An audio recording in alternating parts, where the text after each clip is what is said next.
Hello everybody. Today we're going to move from the communication theory and our little practices to some tools which will help you communicate better. So I want to introduce you to some theories of effective communication, and I will give you some tasks, some assignments which you will fulfill at home, and then we will discuss them during our online sessions. So let's begin with the first task. The first task would be to watch this short video.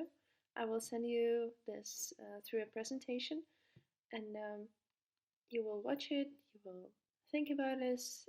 Should you have any questions, you should write them out.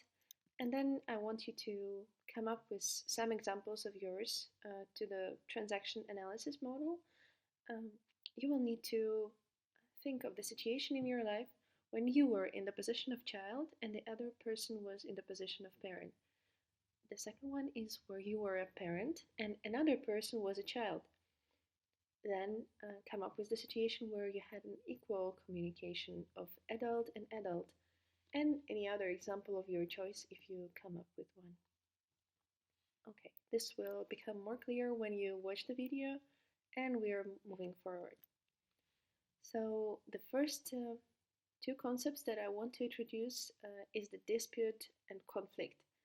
What is the difference between dispute and conflict? Can you think about this? You could translate these words to your language and think about it. If you distinguish between those, you can pause this video and try to guess what's the difference, and then I will tell you what is the description of this concept. Okay, so the dispute is when two people have a disagreement, but they remain good friends or colleagues. Their reputation is not broken, and the contact between them is kept. So this is a little disagreement or big disagreement that they have without breaking their relationship. So they're discussing this, disputing about the topic, but they don't break their relationship. On contrary, in the conflict, the relationship usually breaks and it becomes somehow sour, and the constructive dialogue ends.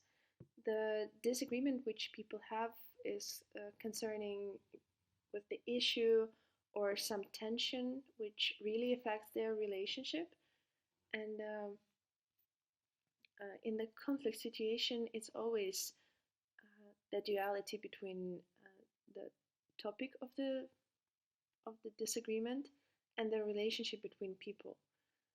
So to demonstrate this, I can show you these two types of conflict. The literature distinguishes between task conflict and relationship conflict.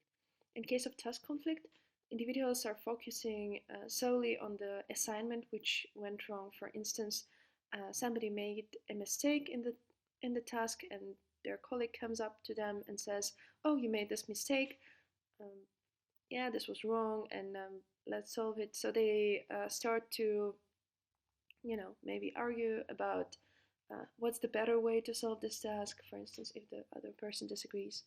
In the relationship conflict, they're, switching to personalities. They're saying that, "Oh, you're, for instance, stupid. How could you do this task like this? Or how could you be late? And you're such a terrible person." Many times you could imagine that in our real life, people don't distinguish between these two and they just blend. So our goal is to change the relationship conflict into task conflict if it is such, or involve a third party to solve our relationship conflict. Okay, now we're going to talk about 5 levels of conflict. The first one is intragroup. It means that the conflict is happening within the group between the individuals. The second one is called interpersonal. This means that it happens between individuals, between two people. Then there is an intrapersonal conflict, so this is a conflict within one personality. For instance, if the person thinks of going for university or starting a job right away, this is intrapersonal conflict. Then there is an intergroup conflict. So this is the conflict which happens between two groups, for instance, representatives of two parties in the parliament. And intra-organizational conflict, It's something that obviously happens between two organizations, and this means that, for instance, I don't know, Bentley and Porsche are having some conflict over a certain matter, and this would be an inter-organizational conflict. Okay, there are also following types of conflicts. The data and information conflict. It happens when the information is lacking, and maybe if it's not interpreted well, or it's not delivered through our for ear model well, or it's read into. The next one is interest conflict. The interest conflicts happen when there is a perception of the scarce resources in money, or some procedures, or positions in the company. So people think that there is just this one position, and I want to get it, and the other person shouldn't get it. So this is called scarce resources or limited resources. The value conflict happens when people have different perceptions of life or different ways of life that are deeply rooted in their personalities or their culture, and the way they evaluate the actions is different. So they might have the value conflict between each other. The relationship conflict happens when people have certain strong emotions towards each other, or there is some stereotype of one person by another person, or poor communication is involved, and therefore they can't find a common ground. A structural conflict is arising when people have a disagreement in power, or in control, ownership over something, or maybe they're trying to separate geographical territory, like all wars are structural conflicts. You can also think of your own examples for each of this, and then we can move forward. Now we're going to talk about Thomas-Kilmann Conflict Mode Instrument. Here you can see a table with this beautiful brick blocks, and there are two axes. The one of them is assertiveness, so how much assertive or persuasive the person is, and the other one is cooperativeness or cooperativeness. It means like how much the other person wants to cooperate with the other, or uncooperativeness when they don't want to cooperate with each other. And we're going to go through all of this, and your goal is to think through what is the most productive in which situation for each of those, and in which situations could it be appropriate. Okay, the first one is competing. It's high assertiveness, so the person shows their aims, and low cooperativeness, so they don't really want to let other person win. So this means that they pursue their own concerns at the other person's expense, so they want to win and the other person to lose. This is a power-oriented mode, so sometimes in competing situations people even might use some unfair means to pursue their goal, so they want to show their power, etc. And this is something like standing up for your rights and defending a position which you believe is correct. And it could be that, or it could be just simply trying to win in the competition. Okay, just think of the example when it happened in your life, or you saw somebody using this strategy. And the second one is called accommodating.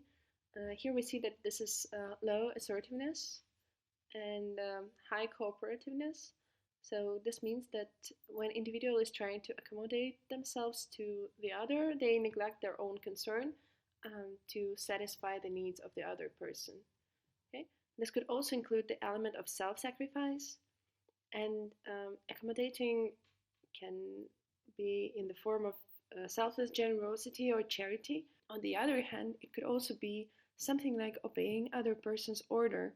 So if the other person is very demanding, they might show that, okay, then let's go your way, and therefore they follow the other person's point of view.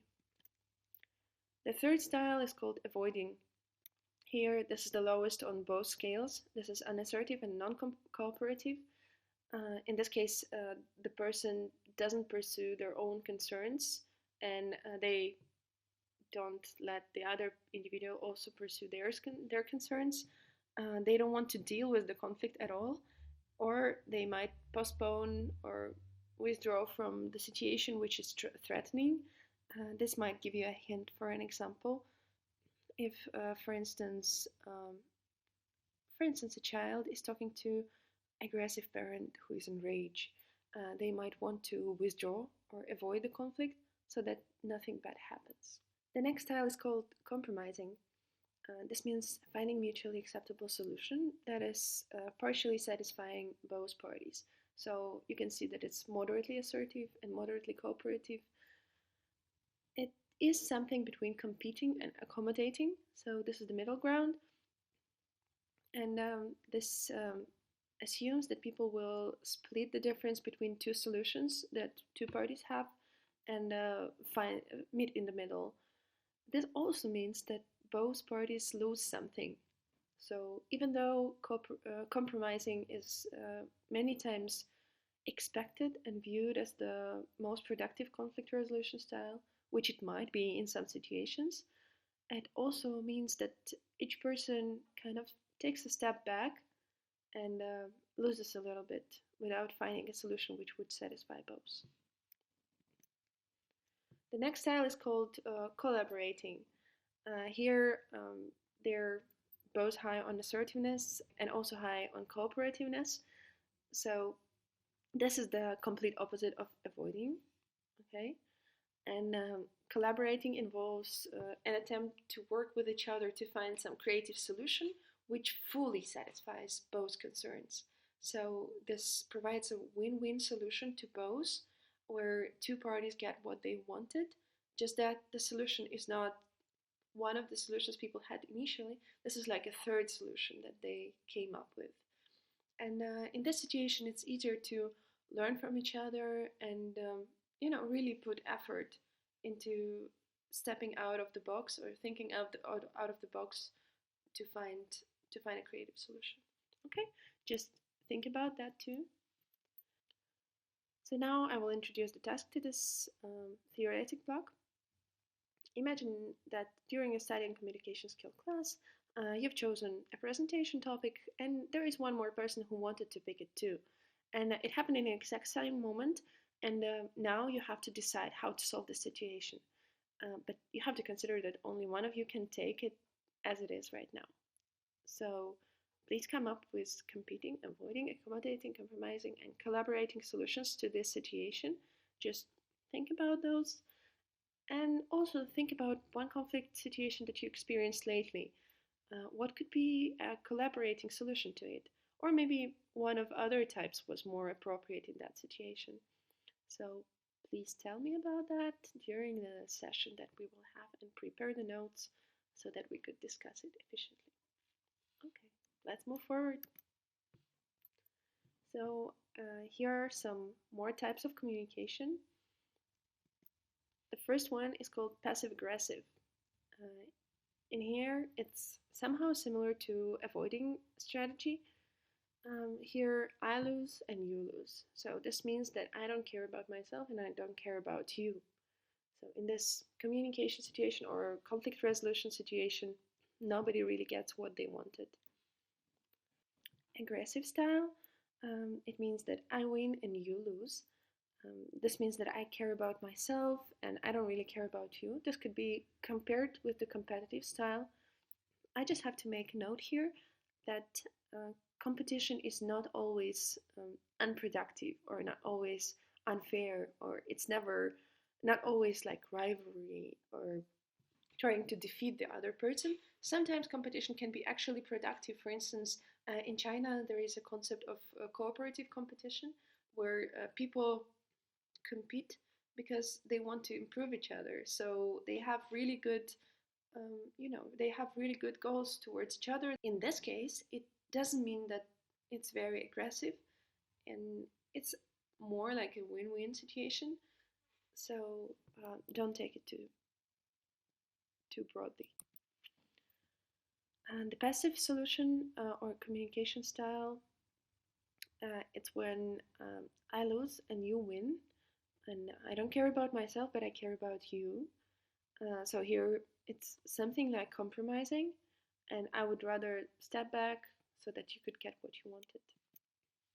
And finally, the assertive communication, which we're going to talk about more, is I win, you win. So this is the win-win solution or the collaboration, which is not always possible. But in this case, I care about myself and I care about you, and I want both of us to succeed. That's why I offer you this solution. Okay, I will send you the presentation, and you will also see a little bit more examples about this.